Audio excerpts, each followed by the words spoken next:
Continuamos entonces en este siguiente material con el tema de aspectos fundamentales de las técnicas de trabajo intelectual.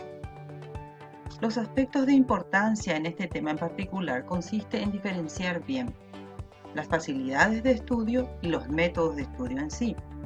En cuanto a las facilidades de estudio, tenemos el lugar donde desarrollas el trabajo justamente de estudiar, los materiales que debes de disponer para facilitarte el proceso del aprendizaje, el establecer un horario adecuado para que puedas realizar este trabajo intelectual y las condiciones propias de la persona, que son su salud física y su salud mental.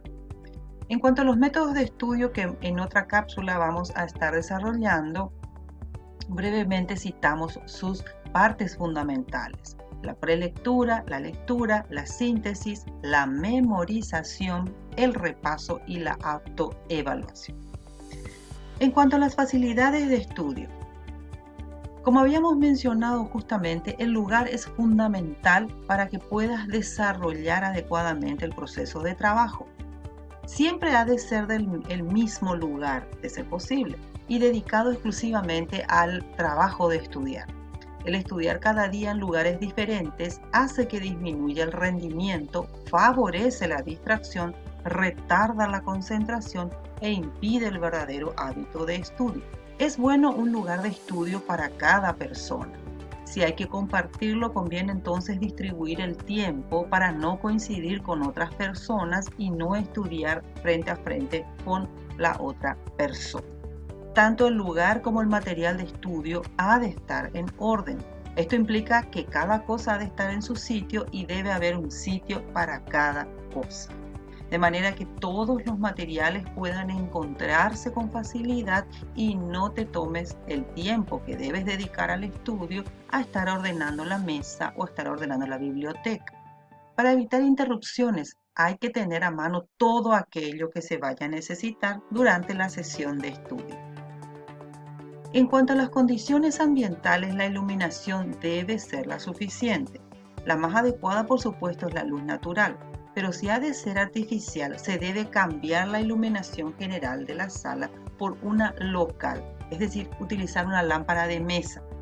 Y esa lámpara, la luz de esa lámpara de mesa debe provenir del lado contrario de la mano con la que se escribe para evitar sombras, así como puedes ver justamente en la imagen, donde la lámpara viene de frente justamente al trabajo que está realizando el estudiante y no hace sombra con la mano al escribir. Se ha de ventilar frecuentemente la habitación. Un lugar cerrado disminuye el nivel de oxígeno y aumenta el nivel de anhídrido carbónico, que producirá una mayor fatiga y somnolencia. Siempre es conveniente trabajar en un lugar ventilado.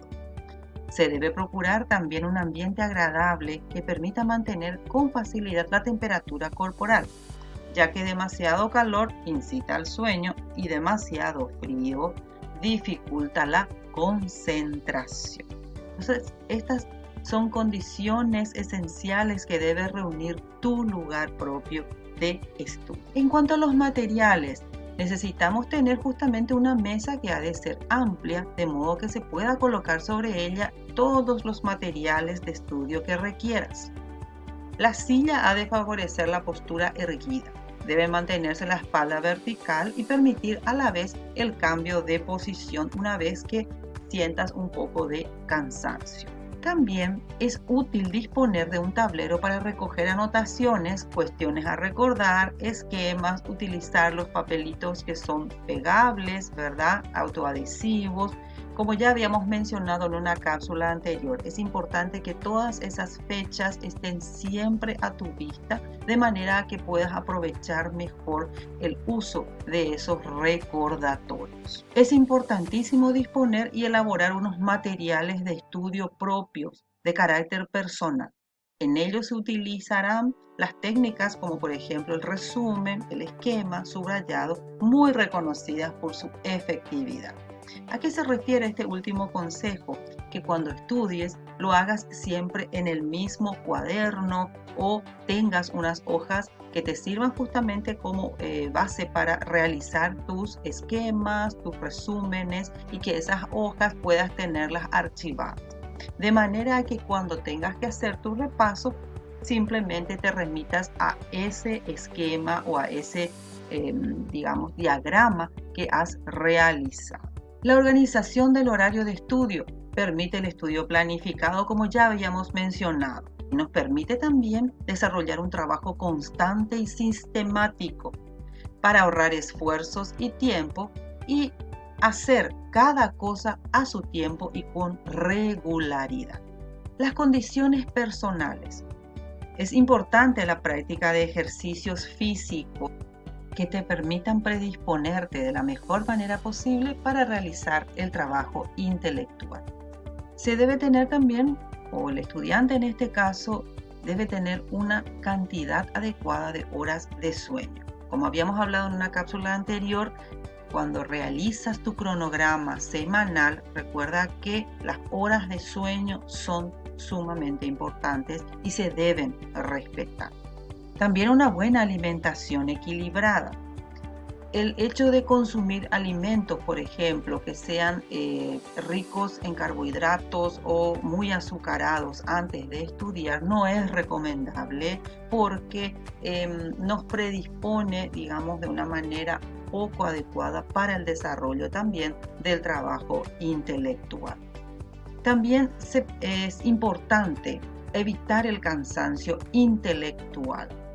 Cuando tienes alguna materia que puede tener algún contenido un poquito complicado, algún ejercicio que no nos está saliendo, algún problema sobre el cual no podemos encontrar la solución, entonces es importante dar un reposo a la mente, dar un pequeño espacio de tiempo, realizar otra actividad, una pequeña caminata y luego volver al trabajo intelectual.